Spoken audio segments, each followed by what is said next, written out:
realidad y le amaré. La iglesia primitiva, y voy a intentar, luego si alguno no está de acuerdo conmigo, que lo hablamos, ¿vale? Gloria al Señor. Porque hay un error que creo que estamos cometiendo en nuestro tiempo, y a ver si lo podemos solucionar, ¿de acuerdo? Vamos a leer la palabra del Señor. Solo leer la Biblia ya, Hechos capítulo 2, versículo 42 en adelante, dice: y perseveraban en la doctrina de los apóstoles, y en la comunión y partimiento del pan y oraciones. Y sobrevino temor a toda persona, y muchas maravillas y señales eran hechas por los apóstoles.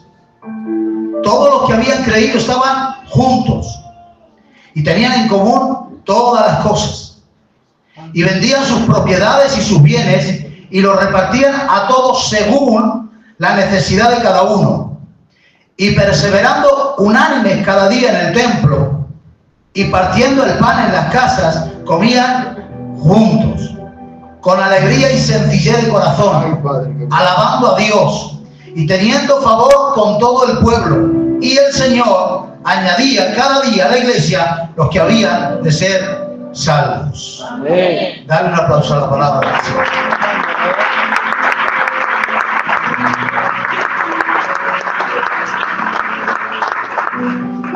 Si lo ponemos a mirar detenidamente, aquí hay varios rasgos de la iglesia primitiva, todos no los vamos a tocar, pero había crecimiento doctrinal, que esto implica también crecimiento espiritual. Este rasgo de temor en las personas, no habla de creyentes, habla del mundo que le rodeaba.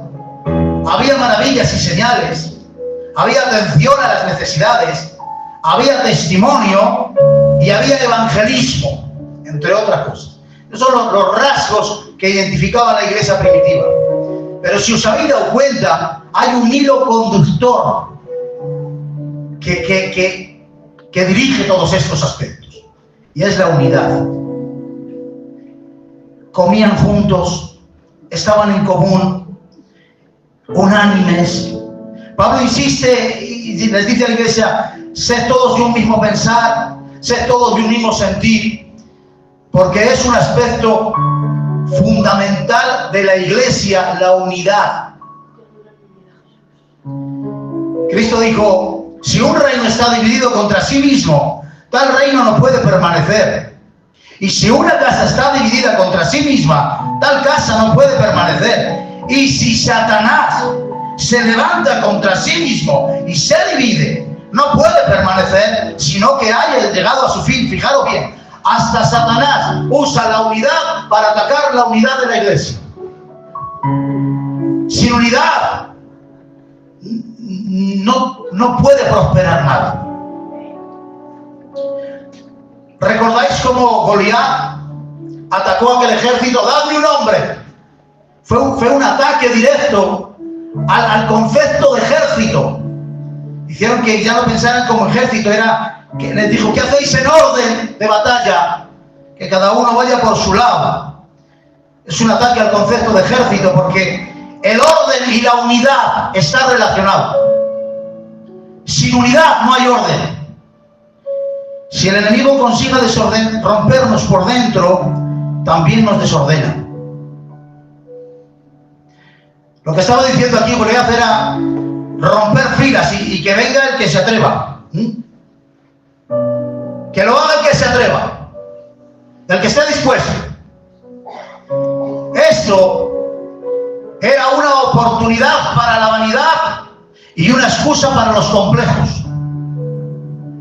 Que venga el que quiera, libremente, sin orden. El primero que tenga un arranque espontáneo. Pues eso, repito, era una oportunidad para los vanidosos y una excusa para los acomplejados. Porque sabéis que no hay nada que rompa más la unidad por dentro que los acomplejados y los vanidosos. Los vanidosos porque quieren ir solos a todos los lados, y los acomplejados porque no quieren ir con nadie. No hay nada que rompa más la unidad que esto. El primer rasgo que vemos es crecimiento doctrinal, porque sin unidad no puede haber crecimiento. Es imposible. Romanos capítulo 12 y versículo 2. Vamos a ir en este texto paso a paso. Voy a estar media hora, lo prometo, media horita voy a estar. Bueno, no lo prometo, lo voy a intentar. Romanos 12:2. Mirad lo que dice. No os conforméis a este siglo, sino transformaos por medio de la renovación de vuestro entendimiento. No te conformes, dice el texto, no te conformes, sino transfórmate. ¿Y cómo me transformo? Renovando lo que entiendo. Ahora, ¿qué entendimiento tengo que renovar para ser transformado? Leemos la Biblia. Dice Pablo: digo pues por la gracia que me es dada a cada cual. Me dirijo a vosotros de forma individual. Y dice: que no tenga más alto concepto de sí que el que deba tener. Te está diciendo cómo no debes pensar de ti. Y dice: sino que piense de sí con cordura, conforme a la medida de fe que Dios repartió a cada uno. Pablo nos está diciendo que debemos pensar de nosotros mismos conforme la fe que Dios nos ha dado. Y ahora bien, ¿de qué manera debo pensar de mí mismo según la fe que Dios me ha dado? ¿Cómo debes pensar de ti de forma individual según la fe que Dios te ha dado? Ahora lo va a decir. Porque de la manera, esta es la manera, que un cuerpo, tenemos muchos miembros, pero no todos los miembros tienen la misma función, así nosotros, siendo muchos, somos un cuerpo en Cristo, pensando de ti de forma individual, pero formando parte de un cuerpo. Debes pensar de ti como persona individual, formando parte de un organismo que es más grande que tú. Pero ¿qué sucede? Que tanto usted como yo sabemos encajarnos, identificarnos como individuos. Tú te ves a ti mismo y te reconoces con tu forma de pensar, y te reconoces con tu forma de ser, y te reconoces con tu forma de sentir. Como individuo te reconoces. Sabes colocarte en tu lugar. Es más, dentro de la iglesia, como persona individual, tú sabes colocarte en tu sitio. De hecho, cada uno tenemos nuestro sitio asignado ahí. Forma parte de todo esto. Tú como persona individual sabes reconocerte. Pero nos falta conciencia de cuerpo. Nos falta conciencia de iglesia. De formar parte de algo tan cohesionado que el conjunto es más importante que la individualidad. Así es. Amén, así es. Y ahí nos cuesta reconocernos, formando parte de algo que está tan unido que si uno se duele, nos dolemos todos. Nos cuesta reconocernos como un organismo que dependemos el uno del otro. Dice que cuando Jesús estaba en la cruz, cuando Cristo estaba en la cruz, y al día siguiente era un día de gran solemnidad, al día siguiente era la Pascua, pero también había una ley que decía que para poder celebrar la fiesta no podía haber cuerpo en el madero. Mientras Cristo estaba en la cruz, todo Jerusalén era un conflicto. Fariseos contra saduceos, fariseos contra Roma, todo era un conflicto. Jesús en la cruz, todo era un conflicto. Pero al día siguiente llegaba la fiesta de la Pascua y todos los conflictos desaparecían. Lo que la cruz dividía, las fiestas lo unían. Si es que parece que solo nos reunimos para cantar. Luego cada uno en su casa que lleve su cruz como pueda. Y eso no forma parte de los rasgos de la iglesia. La iglesia no solo está junta cantando, también está junta llorando, también está junta sufriendo, también está junta en sus dolores. Dice Pablo, tu aportación, viene a decir, tu aportación a la iglesia te hace crecer a la iglesia, y en ese crecimiento creces tú. Lo que tú aportas a la iglesia ayuda a que la iglesia crezca. Y al mismo tiempo, en ese crecimiento de la iglesia, también creces tú. ¿Sabes qué hace esto? Nos vacuna contra la vanidad. Porque yo no puedo presumir de lo que entrego. No puedo presumir si alguna vez ayudo a alguien. No puedo presumir si alguna vez tiendo. ¿Sabes por qué? Porque en otras ocasiones va a ser yo quien necesita que tú me ayudes. Entonces no puedo aplaudir lo que yo hago, porque aquello que ofrezco también lo recibo. Mientras ayudo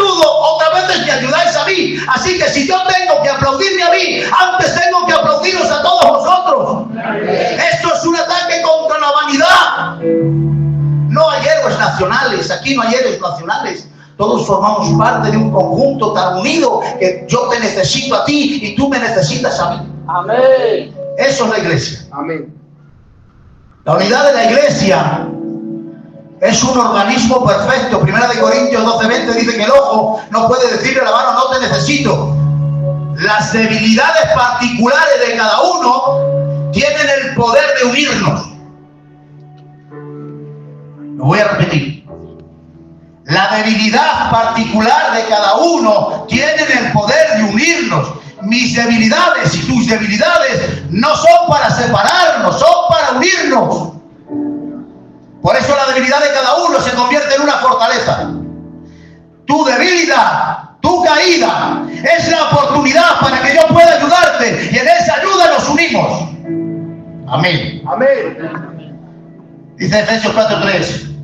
Solícitos en guardar la unidad del Espíritu. Está diciendo, preocupados de guardar la unidad como oro en paño. ¿Por qué? Porque es tan fácil perderla. Es tan fácil perderla. Dice Pablo, un cuerpo, un espíritu, una espera, un Señor, una fe, un bautismo, un Dios y Padre de todos. Habiendo tanto como nos une, ¿por qué poco a veces nos distanciamos? Hay tanto que nos une y que poco nos distancia. Y hacemos más caso a ese poco que nos distancia que a lo mucho que nos une. Segunda de Corintios 10 dice, os ruego por el nombre de nuestro Señor Jesucristo, que habléis todos una misma cosa, que no haya entre vosotros divisiones, sino que estéis perfectamente unidos en una misma mente y en un mismo pensar. ¿Por qué dice esto Pablo? Porque sabían que era un grupo dentro de la iglesia. Y había unos que decían, yo soy de Pablo. Y otros decían, yo soy de Cefas. Y otros decían, yo soy de Cristo. Y hacían grupos y se separaban, dividían. ¿Sabéis quién eran los peores de todos? Los que decían, yo soy de Cristo. Porque utilizaban el nombre de Cristo para dividir. Déjame decirte que no hay doctrina más falsa que aquella que separa hermanos. Amén. Si el rasgo que caracterizaba a la iglesia primitiva era la unidad, y eso es lo que quería que compartáis conmigo y lo reflexionéis conmigo, si el rasgo que caracterizaba a la iglesia primitiva era la unidad, me temo que el rasgo que más caracteriza a nuestra iglesia es la individualidad. Vivimos un evangelio muy personal, tan personal cada uno en su casa. Hay una frase por ahí que parece romántica y parece bonita. A mí me sabe muy mal. Yo nunca la he compartido. Pero parece una frase muy romántica que dice, el evangelio eres tú y Dios. ¿Verdad? Lo hemos oído muchas veces. Al final el evangelio eres tú y Dios. Pues hermano, lo que encierra esto, lo que conlleva esto, es un error muy grande. Porque quien se encuentra con Dios, lo que hace Dios es unirte con personas, no separarte. Está tan arraigada la idea de la individualidad que no tenemos por qué dar explicaciones ni tampoco pedirlas. Creyentes que acuden a la capilla sin sentirse parte de la misma iglesia. Y este individualismo generalizado sufre la prepotencia del ocupa. El ocupa le ha metido una patada al piso y dice que es mío. Y yo hago lo que quiera con él porque me he metido yo. No, no es tuyo. Hay quien dice, mi vida es mía. Y hago conmigo lo que quiero porque mi vida es mía. Si yo vivo en dejadez, no me meto con nadie. Porque al fin y al cabo es mi vida. Tienes la prepotencia del ocupa. Te crees que puedes hacer con tu vida lo que quieras, pero eso no dice la Biblia. La Biblia dice en 1 de Pedro, dice, cada uno ministre a los demás según el don que ha recibido. La recepción del don es individual, la administración es eclesial. En otras palabras, Dios ha depositado cosas en ti que son más mías que tuyas. Y no tienes ningún derecho a guardarte lo que Dios ha puesto en ti, porque no es tuyo, es mío. Lo necesito yo para mi perfección y no tienes ningún derecho a guardártelo. No te metes con nadie, dices, te metes con el universo entero, te metes con la iglesia, te metes con tu vida, te metes con la obra de Dios. Si no fluye más la vida de Dios en la iglesia, también es culpa tuya, que no estás fluyendo, que no estás compartiendo lo que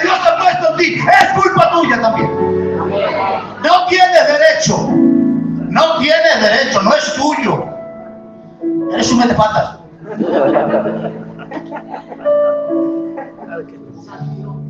Gloria a Dios. ¿De dónde nos viene este concepto de la individualidad, de la soledad? Me tengo que explicar aquí. Es porque una gran virtud de nuestros padres lo hemos convertido en nuestro mayor defecto. La soledad con Dios. Hemos crecido como, tengo esto en mi mente, como a la orilla de la hoguera, contando a nuestros padres sus experiencias gloriosas en intimidad y en soledad con Dios. Hemos crecido con eso. Muchos que estamos aquí y que hemos sido pastores de Roa, conocemos a nuestro hermano Mero y nos contaba experiencias impresionantes, noches enteras, pastor, noches enteras, buscando al Señor. Amanecía buscando al Señor y decía que se revolcaba hasta por el suelo. Le prometió a Dios que toda su vida le iba a estar dedicándole 2 horas. Podía estar todo el día y irse a las reuniones que tenía que ir a Valladolid, y cuando volvía, ay, que no he orado, y ya podía ser las 3 de la mañana, él volvía a buscarse a Dios. Hemos oído de cómo Dios visitaba en su cuarto al tío Pelón. Hemos escuchado todas estas historias y se nos ha grabado en la conciencia, está dentro de nosotros. A Dios hay que buscarlo en la soledad. Amén. Pero ¿sabes qué nos ha pasado? Nos ha pasado la de aquellos científicos que cogieron la luna, una especie de materia de luna, crearon el mismo ambiente, lo crearon todo y dijeron, hemos creado todo igual, dice, ahora tiene que brillar. Y después de reunirlo todo, dice, no brilla. Tenemos el método, pero no nos está funcionando. No nos está funcionando. Esta soledad con la que nuestros padres nos criaron, dicen que es verdad, que a Dios hay que buscarlo en la soledad, pero hemos caído en su extremo y en su defecto, y no lo conseguimos por 2 aspectos, y dejadme explicarme. Primero, cuando un padre trabaja él solo para alimentar una familia, tiene que hacer un doble esfuerzo con los hijos, ¿verdad? Formar una familia, levantar una familia cuesta mucho. Y nuestros padres recibieron un llamado muy personal a la intimidad. Yo lo creo así. Nuestros padres recibieron un llamado muy personal, a buscar de forma muy personal a Dios. No estoy hablando de orar media hora en tu cuarto y orar 1 hora, no. Estoy hablando de una vida sumergida de verdad en la oración y en la intimidad. Ese llamado, sálvese el que pueda, nosotros no lo tenemos. Y cada vez que hay que hacer una obra muy especial, que Dios llama a algo muy personal, como llamaron a nuestros padres para fundar nuestra obra, fueron llamados de forma muy poderosa. Jesús se pasó toda la noche orando antes de escoger a los 12, Nehemías pasó mucho tiempo orando antes de bajar a Jerusalén. Cuando hay una obra por delante muy portentosa, Dios llama a una vida de mucha intimidad, y nuestros padres comenzaban la obra de Filadelfia y recibieron un llamado muy personal a la oración. Y claro, todos necesitamos comer y beber, como todos necesitamos orar, por supuesto, todos necesitamos orar, pero el que más energía gasta es el que más alimento necesita. Nuestros padres comenzaban una obra y los inicios siempre son más difíciles. Por eso ellos tuvieron un llamado muy personal, muy específico de Dios. Yo lo creo así. Y el segundo aspecto es que cuando se comienza una obra exige mucho sacrificio, y nuestros padres estaban forjados en esa disciplina.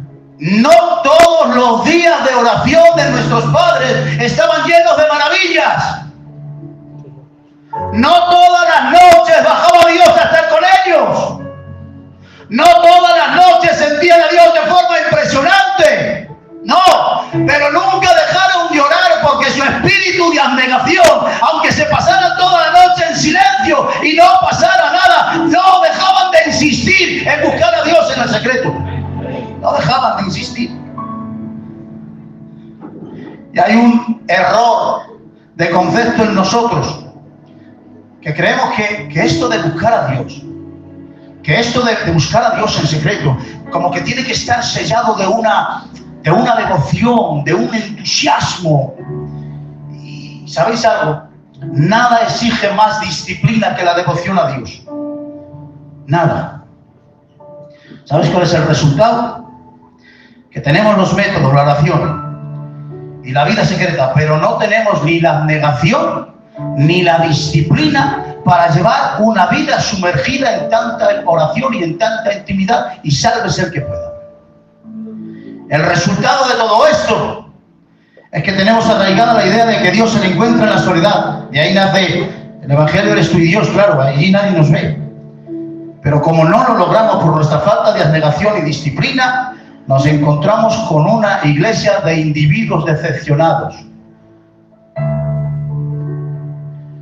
que vivimos nuestra decepción de forma muy individual, sin pedir ayuda, insistiendo en un evangelio individual de búsqueda solitaria. Pero ¿sabéis algo? Ni la iglesia primitiva, ni nuestros padres vivieron así.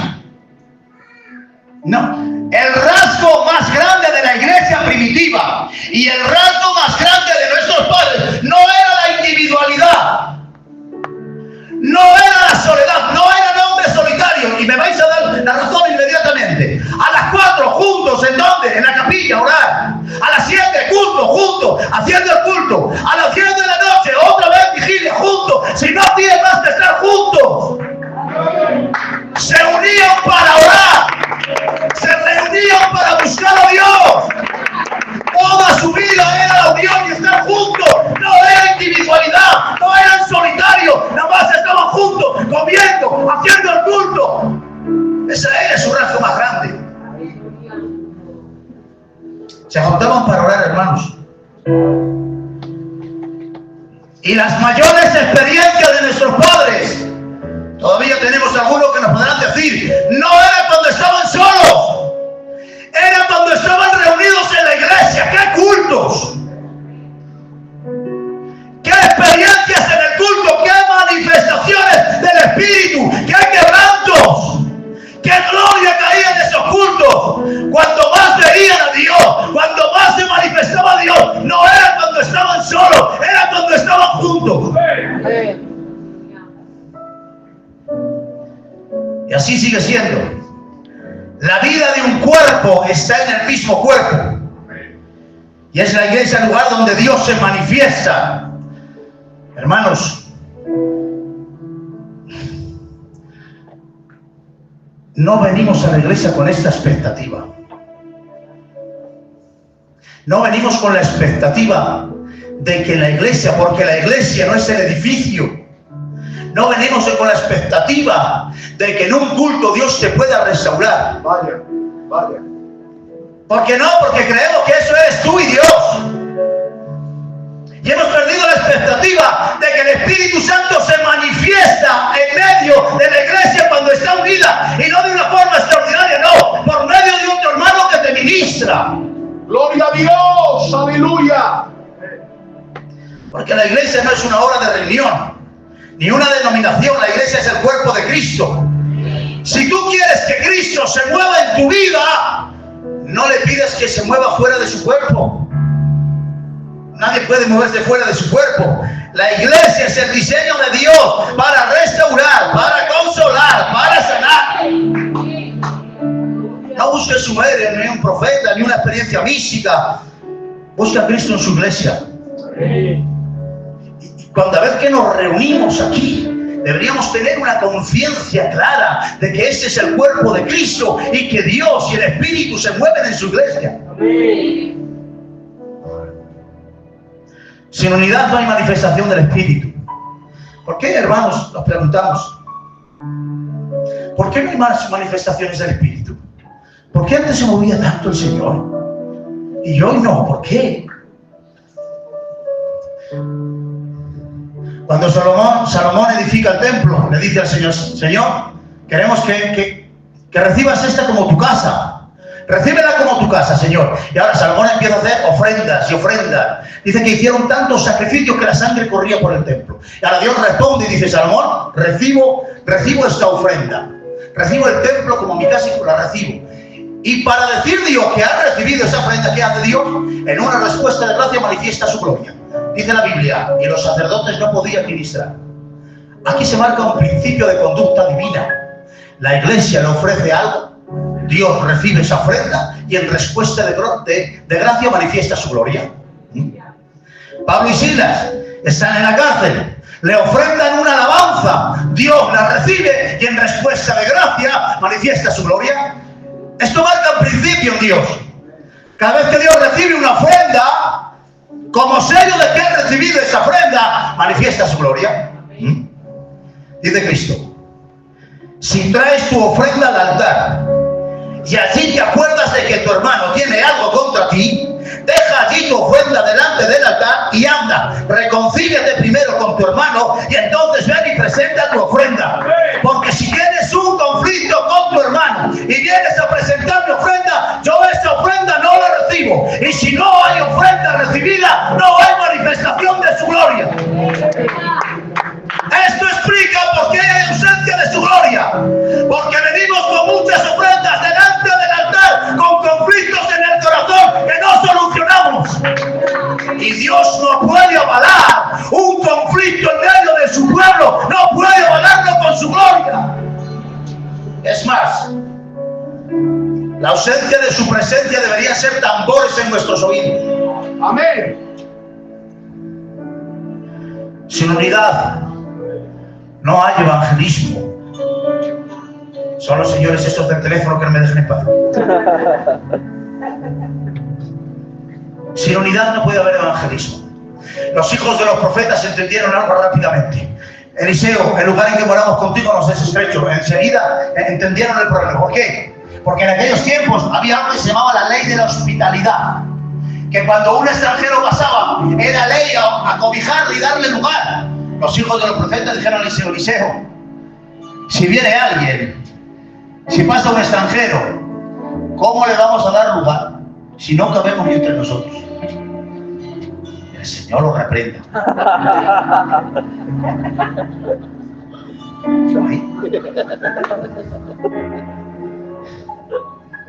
Hermanos, eso es mi iglesia, ¿eh? Amén, amén, amén. Ya que no vamos a buscarlos, por lo menos no estorbemos.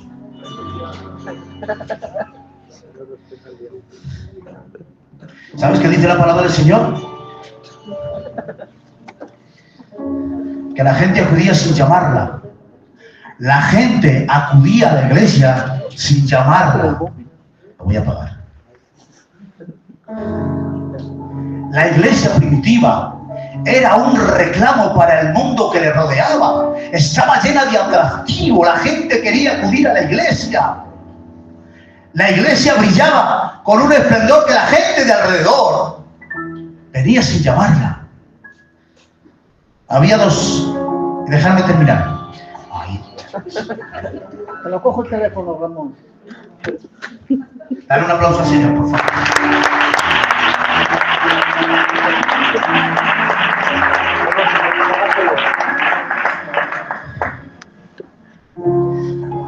Dejadme terminar con dos señas muy significativas que ponen el texto de encabezamiento que hemos leído. Dice: tenían el favor de todo el pueblo. ¿De qué está hablando? Del testimonio de la iglesia. Era el mayor evangelismo. En un mundo que se mata, que se odia, necesita una iglesia en paz. Amén. Dice Pablo a los Corintios: he oído por los de Cloé que hay divisiones entre vosotros. He oído por los de Cloé. No me lo habéis contado vosotros. Vuestras divisiones han salido fuera de la puerta, lo han escuchado los de afuera y desde ahí lo he escuchado yo. Es terrible, hermanos. Una iglesia que no está unida por dentro se convierte en un estorbo para que los de afuera vengan. Tenían el favor de todo el pueblo. Y el versículo 43 dice: y sobrevino un temor a toda persona. ¡Qué contradicción! Por un lado parece que la iglesia era atractiva, amable, todo el mundo quería venir, pero por otra infundía temor. Claro. Es la imagen de la iglesia al mundo. Por un lado un rasgo cordial, amable y favorable, y al mismo tiempo infundía temor. No es una contradicción, es una perfección del carácter de Dios reflejado en la iglesia, amable y severa, gracia y juicio. A los arrepentidos los abraza, a los impenitentes que no se quieren arrepentir les hace ver la iglesia que con el pecado no se juega y que no está de acuerdo con ellos. una postura inflexible. La iglesia tiene que conservar ese rasgo. La gente que no quiere arrepentirse tiene que tener miedo. Los impenitentes que no quieren arrepentirse no pueden venir y sentirse cómodos con nosotros. Gente que vive en pecado y no se quiere arrepentir no tiene que aplaudir nuestros mensajes. No puede alguien que no quiere arrepentirse, que lleva una vida de cualquier manera, no puede sentirse bien en la iglesia. Amén. La iglesia tiene que ser una incomodidad para esa persona que quiere vivir en pecado. No puede sentirse bien. Amén. Dice Pablo, os he escrito por carta que no os juntéis, no puedo decir la palabra que utiliza aquí la Biblia, que no os juntéis con los pecadores. Y dice, y no hablo de los del mundo, que en tal caso tendríais que salir del mundo. Más bien os escribí que no os juntéis con ninguno que llamándose hermano fuere pecador, ávaro, maldiciente, dice Pablo, con el tal ni comáis. La iglesia tiene enemigos. La iglesia no es amigo de todo el mundo. El impenitente que persiste y quiere burlar a Dios tiene que ver una tal actitud en la iglesia y hacerle ver que esa postura no es la correcta. Muy bien, amén. Porque corremos el riesgo de caer en el mal de los saduceos. Aquí no, pastor. Iglesia no pasa. Le dijo Cristo a los saduceos: habéis convertido mi casa de oración en cueva de ladrones. ¿Sabes a qué se estaba refiriendo? Cuando robaba un ladrón, para ver su botín, ¿sabéis qué hacía? Se iba corriendo y se escondía en una cueva. En una cueva sacaba todo lo que había robado, porque en una cueva no lo veía nadie. Y dice Pablo: habéis convertido mi casa de oración en una cueva de ladrones. Vienen a flagelar su conciencia. Para callar sus conciencias vienen a la iglesia. Para perdonarse a sí mismos, es igual, viven de cualquier manera, hacen lo que les da la gana, ofenden a Dios todo lo que quieren, mienten, estafan, hacen todo lo que les da la gana, pero alguna tarde vienen al culto y después se salen con su conciencia. No, la iglesia tiene que ser un latigazo en la conciencia del que quiere persistir y vivir así. Amén, amén. Dice Pablo: ¿qué razón tendría yo para juzgar a los que están fuera si no juzgáis a los que están dentro? Está en juego la credibilidad de la iglesia. Porque a los que están fuera, Dios los juzgará. Y dice Pablo: quitad pues a ese perverso de entre vosotros. En otras palabras, de los de afuera se encarga Dios, de los de dentro se encargáis vosotros. He terminado, solo voy a leer la Biblia. Vida de la iglesia primitiva. Y la multitud de los que habían creído eran de un corazón y un alma. Y ninguno decía ser suyo propio nada de lo que poseía, sino que tenían todas las cosas en común.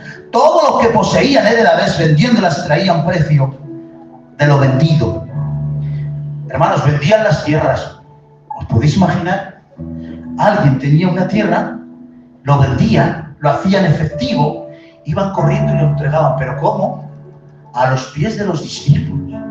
Es más, pedían por favor y les rogaban a los discípulos: por favor, dejarnos quedarnos con las manos vacías, por favor.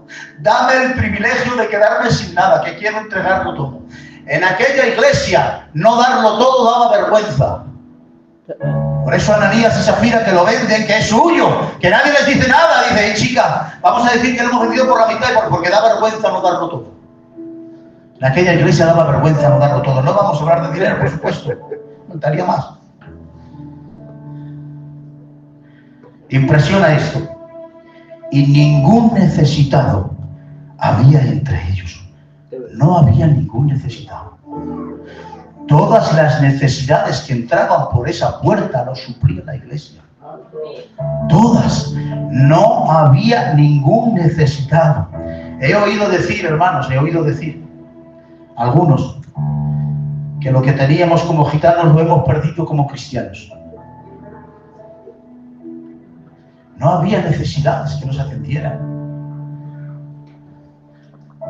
Noemi se marchó de Belén. ¿Por qué? Porque Belén se estaba muriendo de hambre. ¿Sabéis qué quiere decir Belén? Casa del pan. Qué paradójico, ¿no? Que en la casa del pan alguien se muera de hambre. No puede ser que en la iglesia de Cristo haya necesidades sin atender. Porque Cristo murió con los brazos extendidos y esta es la impronta de la iglesia. Tiene que seguir con los brazos extendidos. Las necesidades deberían ser suplidas aquí. Las heridas deberían ser curadas aquí.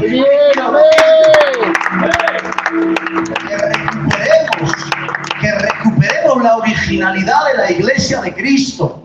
Que esto es, no es un museo ni nos reunimos para cantar. Aquí se reúne la iglesia para honrar a Dios, para glorificar su nombre y para atender las necesidades del propio cuerpo. Necesitamos, vente a la iglesia sabiendo que vienes a encontrarte con el Señor.